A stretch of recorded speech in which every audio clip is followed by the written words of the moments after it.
हरे कृष्ण कृष्ण कृष्ण हरे हरे, हरे राम राम राम हरे हरे। आज का प्रवचन श्री गीता माला श्लोक संख्या 23, जो कि श्रीमद् भगवत गीता के 7वें अध्याय का 7वां श्लोक है। मत्तः परतरम नान्यत् किंचिदस्ति धनंजय मयि सर्वम् इदं प्रोतम् सूत्रे मणिगणा इव। भगवान श्री कृष्ण कहते हैं, हे धनंजय, मुझसे श्रेष्ठ और कुछ भी नहीं है। यह संपूर्ण जगत सूत्र में गुथी हुई मणियों की भांति मुझ पर आश्रित है। भगवान श्री कृष्ण कह रहे हैं, हे धनंजय, मुझसे बढ़कर कोई भी नहीं, कुछ भी नहीं। मैं ही सर्वोपरि सत्ता हूं। यह बात भगवान का अवतार नहीं कह सकता। श्री कृष्ण स्वयं भगवान है। भागवत 1:3-28 में श्री सूत जी कहते हैं, कृष्णस्तु भगवान स्वयं। श्री कृष्ण स्वयं भगवान है, अर्थात भगवान के भी मूल हैं। तभी तो वह कह रहे हैं, मत्ता परतरम नान्यत् किंचिदस्ति धनंजय, मुझसे श्रेष्ठ कुछ भी नहीं, कोई भी नहीं। कोई भी नहीं शब्द में जीव शक्ति भी आ गई, देवी देवता जो भगवान की विभूतियां हैं वह भी आ गए, और भगवान के समस्त अवतार भी आ गए। श्री कृष्ण अंशी हैं, भगवान के भी मूल है। श्री भीष्म पितामह जी भी भागवत के प्रथम स्कंद के 8वें अध्याय में श्री कृष्ण को कहते हैं, आद्यो नारायण पुमान। श्री कृष्ण आदि नारायण है, नारायण के भी आदि है, मूल है। नारायण उन्हीं से प्रकट हुए हैं। यही वास्तविक कृष्ण तत्व ज्ञान है गीता और भागवत के अनुसार। भगवान नारायण के मूल हैं, विष्णु के अवतार नहीं है। तभी तो वह कह रहे हैं कि मुझसे श्रेष्ठ कोई भी नहीं, कुछ भी नहीं।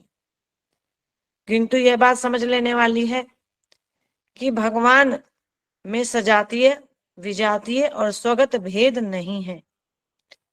सजातीय भेद को इस प्रकार समझना है, जैसे कि एक बगीचे में आम के बहुत से पेड़ हैं, तो एक पेड़ आम का और दूसरा पेड़ आम का, दोनों में भिन्नता है और दोनों एक ही जाति के हैं। तो सजातीय भेद है एक आम के पेड़ में और दूसरे आम के पेड़ में। किंतु भगवान के जो अवतार हैं, राम, कृष्ण, नारायण, कूर्म, वराह, मत्स्य आदि अवतार, इनमें सजातीय भेद नहीं है। सभी तत्व से, स्वरूप से सच्चिदानंद है, तो इनमें सजातीय भेद नहीं है। दूसरा, विजातीय भेद, तो जो जीव शक्ति है, बहिरंगा शक्ति माया, और जीव तटस्था शक्ति जीव, तो इनमें और भगवान में विजातीय भेद नहीं है। तो जीव शक्ति या माया शक्ति, तो दोनों ही भगवान के आश्रित हैं। तो आश्रय आश्रित संबंध है, शक्ति शक्तिमान संबंध है, स्वतंत्र सत्ता नहीं है। जीव स्वतंत्र नहीं, माया शक्ति स्वतंत्र नहीं, तो विजातीय भेद नहीं। एक बगीचे में आम का पेड़ और जामुन का पेड़, दोनों की विजाति अलग अलग हो गई, जाति अलग अलग हो गई, तो विजातीय भेद हुआ। किंतु जीव शक्ति या माया शक्ति दोनों अलग हैं, तब भी अलग अलग होते हुए भी वह आश्रित हैं, तो उनमें विजातीय भेद नहीं है, भगवान के ही नियंत्रण में। तीसरा, स्वगत भेद। स्वगत भेद अर्थात शरीर और आत्मा का भेद। तो जैसे कि एक ही वृक्ष के फल, फूल, टहनियां, पत्तियां इत्यादि में भेद होता है, तो भगवान में ऐसा भेद नहीं है। देह देही भेद नहीं है, अंग अंगी भेद नहीं है। भगवान का एक अंग भी संपूर्ण है, समस्त अंगों का कार्य कर सकता है। भगवान का देह ही उनकी आत्मा है, आत्मा ही उनका शरीर है। गुण गुणी भेद नहीं है, नाम नामी भेद नहीं है। तो श्री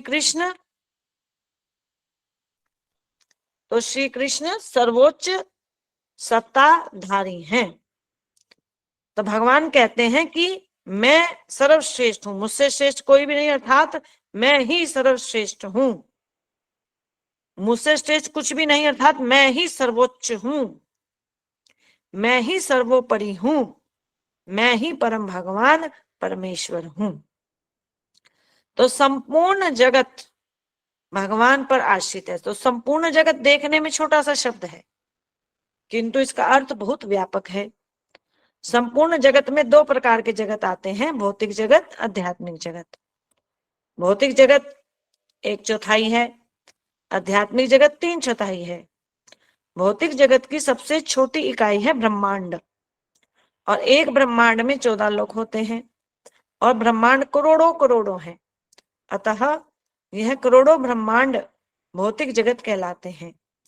तो जो केवल 1/4 है वह भौतिक जगत है। जैसे एक सेब का एक टुकड़ा, एक सेब को 4 बराबर भागों में बांट दिया, तो सेब का एक टुकड़ा मान लिया भौतिक जगत समान, और सेब के 3 टुकड़े कहलाए आध्यात्मिक जगत। तो आध्यात्मिक जगत की सबसे छोटी इकाई है वैकुंठ, जिसमें लक्ष्मी नारायण रहते हैं। तो यह वैकुंठ भी असंख्य है। तो संपूर्ण जगत का अर्थ क्या लगेगा? समस्त भौतिक जगत और समस्त आध्यात्मिक जगत। तो भगवान श्री कृष्ण कहते हैं यह संपूर्ण जगत सूत्र में गुथी हुई मानों की भांति, मणियों की भांति आधारभूत है। जैसे मोतियों की माला में धागे के ऊपर मोती आश्रित रहते हैं, धागा निकल जाने पर सारे मोती बिखर जाते हैं, इसी प्रकार यह संपूर्ण जगत मुझ भगवान पर मोतियों की तरह आश्रित है। तो यदि इस जगत की पृष्ठभूमि में भगवान ना रहे तो सब नष्ट भ्रष्ट हो जाए। तो भगवान सर्वाधार हैं, भगवान जगन्नाथ हैं, उनसे बड़ा कोई नहीं, भगवान ऐसा कह रहे हैं। तो श्लोक के पहले चरण में भगवान ने कहा, हे धनंजय, मुझसे बढ़कर इस संसार में कोई भी नहीं, कुछ भी नहीं। कोई भी शब्द में सब सजीव प्राणी आ गए, चेतन प्राणी, और कुछ भी नहीं शब्द में सब जड़ वस्तुएं आ गई। अतः समस्त चेतनों में कोई भी ऐसा चेतन नहीं जो मुझसे बढ़कर हो। फिर चाहे वो कोई महामानव हो, चाहे देवता हो, चाहे कोई भी हो, मेरे बराबर भी कोई नहीं, अर्थात सब मेरे अधीन है। तो ऐसा कोई जड़ पदार्थ है ही नहीं जो मुझसे बढ़कर हो, सब मेरे अधीन है, सब मेरे नियंत्रण में है। अतः इसका अर्थ यह हुआ, भगवान कह रहे हैं मैं ही सर्वश्रेष्ठ हूं, मैं ही सर्वोच्च हूं, मैं ही स्वयं भगवान हूं, मैं परमेश्वर हूं, सब कारणों का कारण हूं, मैं ही परम जगन्नाथ हूं। तो यह घोषणा भगवान श्री कृष्ण ने अपने मुख से की है। अब कोई यह सोच सकता है कि श्री कृष्ण तो बड़े अभिमानी थे, अहंकारी थे, जो अपने आप को ही भगवान कह रहे हैं। कोई ऐसे सोच सकता है। तो समझने की बात यह है कि यह अभिमान की बात मनुष्य के संदर्भ में है। जैसे कि कोई कर्मचारी कहे कि मैं तो आईएएस अधिकारी हूं, तो यह बात अभिमान की मानी जाएगी, क्योंकि उसका कथन झूठ है। किंतु यदि कोई आईएएस ऑफिसर कहे कि मैं आईएएस हूं, तो यह बात अभिमान की नहीं रहेगी। ऐसे ही कोई रंक कहे कि मैं राजा हूं, तो यह बात अभिमान की है। किंतु यदि कोई राजा कहे कि मैं राजा हूं, तो यह अभिमान नहीं, सत्य है।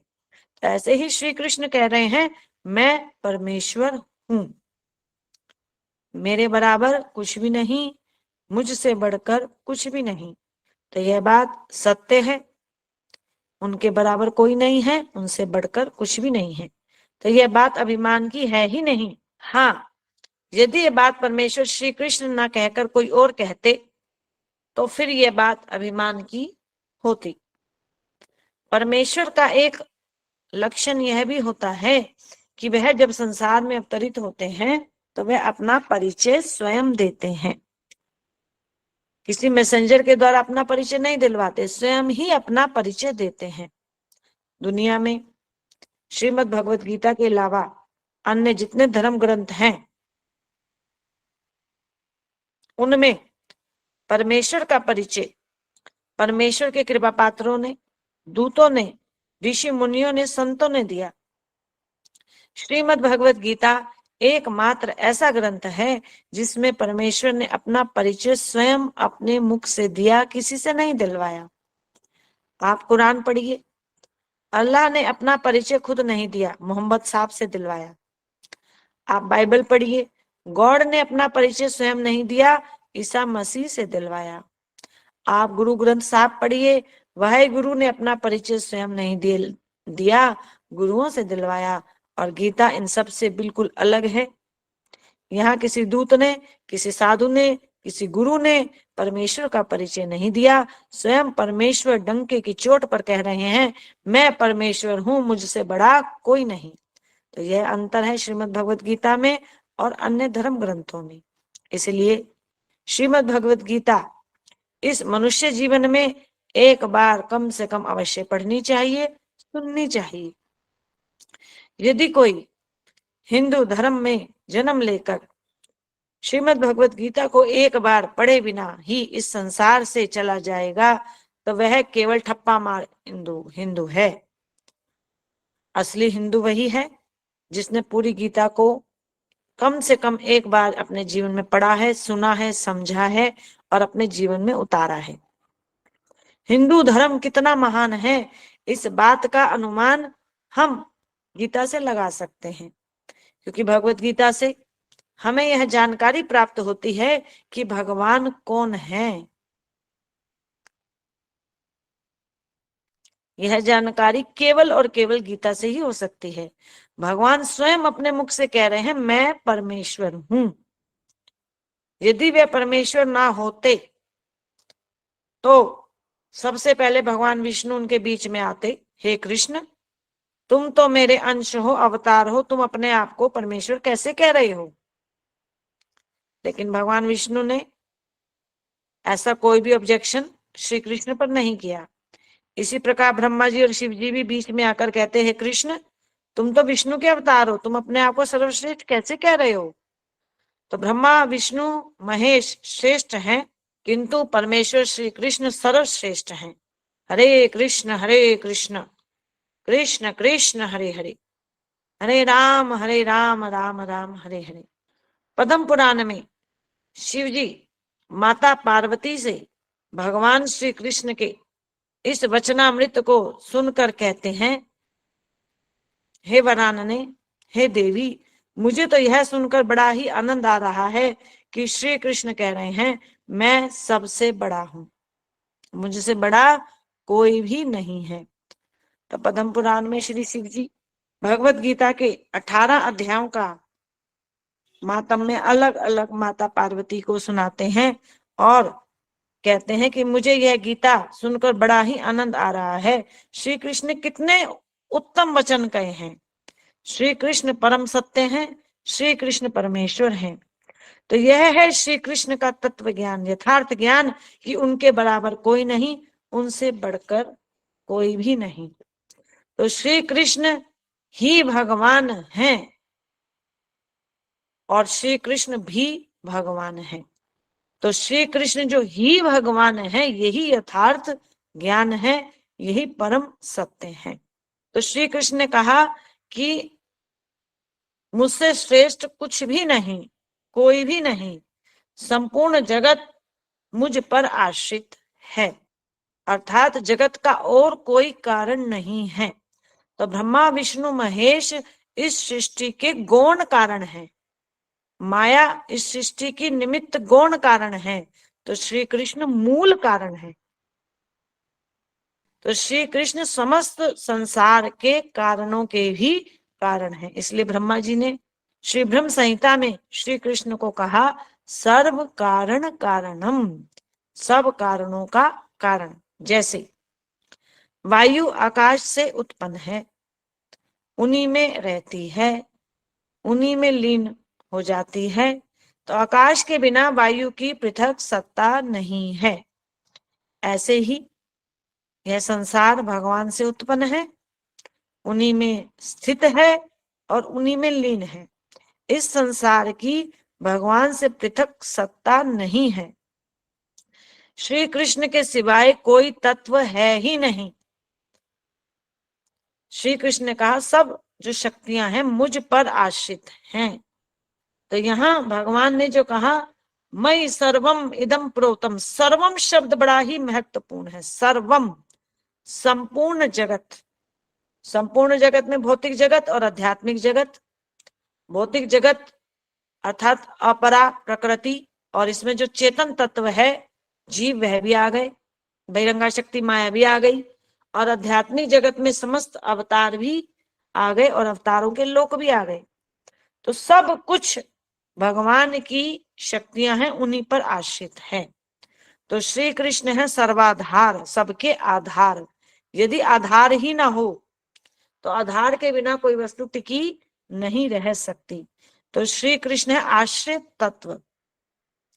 इसलिए भागवत में जो 10वां लक्षण है वह है आश्रय।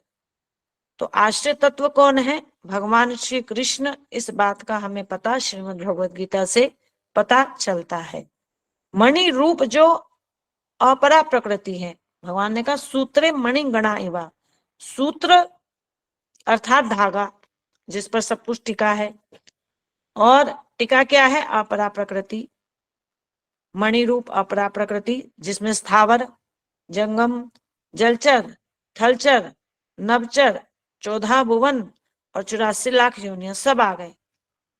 तो यह सब आश्रित हैं, टिके हुए हैं, भगवान की शक्ति से टिके हैं, भगवान पर आश्रित हैं। तो ये जो संसार है जो हमें दिखाई देता है यह जड़ है। अपरा प्रकृति तो जड़ है, इसमें चेतन तत्व आत्मा और परमात्मा है। तो जिसके कारण ही प्रकृति में जीवन है। आत्मा करता है, कर्मों का भोगता है, और भगवान श्री कृष्ण साक्षी हैं और आश्रयदाता हैं, आश्रय प्रदान करने वाले, सबके आधार हैं, सब कुछ उन्हीं पर आश्रित है। तो परमात्मा ना तो परा प्रकृति है, ना अपरा प्रकृति है, ना जगत है, ना जीव है, वह तो इनसे ऊपर है। लेकिन इन सभी के, परा के भी, अपरा प्रकृति के भी, जगत के, जीव के, सभी के वह कारण हैं। तो भगवान श्री कृष्ण परा प्रकृति के और अपरा प्रकृति दोनों के स्वामी हैं, दोनों के मालिक हैं, दोनों के नियंता हैं। तो भगवान के अतिरिक्त कुछ है ही नहीं, उनसे श्रेष्ठ कुछ भी नहीं, उनके बराबर कुछ भी नहीं। हरे कृष्णा। तो श्रीमद् भगवत गीता 11वें अध्याय के 43 नंबर श्लोक में श्री अर्जुन जी कहते हैं नातोत समोभय अधिकः कुतो अन्य लोकत्रय पे प्रतिम प्रभाव। हे श्री कृष्ण, ना तो सम, आपके बराबर कोई नहीं है, और अभयाधिक, ना आपसे अधिक अर्थात बढ़कर है। तो अर्जुन जी ने भी इस बात को स्वीकार किया है कि भगवान के बराबर कुछ भी नहीं, भगवान से बढ़कर कुछ भी नहीं। और यही बात हमें श्रीमद् भागवत में भी प्राप्त होती है। न साम्य अतिशय त्रधीशा, भगवान के बराबर कोई नहीं, कुछ भी नहीं, सब कुछ भगवान पर आश्रित है। कठोपनिषद का वाक्य है पुरुषान्न परम किंचित सा काष्ठा सब परागति। पुरुष से परे कुछ भी नहीं, वही परम अवधि है, वही परम गति है। तो भगवान परम पुरुष, पुरुषोत्तम है, उनके बराबर कोई नहीं है, उनसे बढ़कर कुछ भी नहीं है। वही सर्व कारण कारणम है, वही आश्रय तत्व है, वही सर्वाधार है। तो वह परम ब्रह्म परमेश्वर है। तो यह जो श्लोक है श्रीमद् भगवत गीता के 7वें अध्याय का 7वां श्लोक, यह भगवान श्री कृष्ण की परमेश्वरता का, स्वयं भगवत्ता का प्रतीक है। इससे श्लोक से यह प्रमाणित होता है कि भगवान परम ब्रह्म परमेश्वर हैं, पूर्ण ब्रह्म परमेश्वर हैं, सबके आश्रयदाता हैं, सर्व कारण कारणम है, जगन्नाथ है, सब कुछ उन्हीं की शक्तियों से टिका है। हरे कृष्ण कृष्ण कृष्ण हरे हरे, हरे राम राम राम हरे हरे। श्री कृष्ण वाणी श्रीमद् भगवत गीता की जय।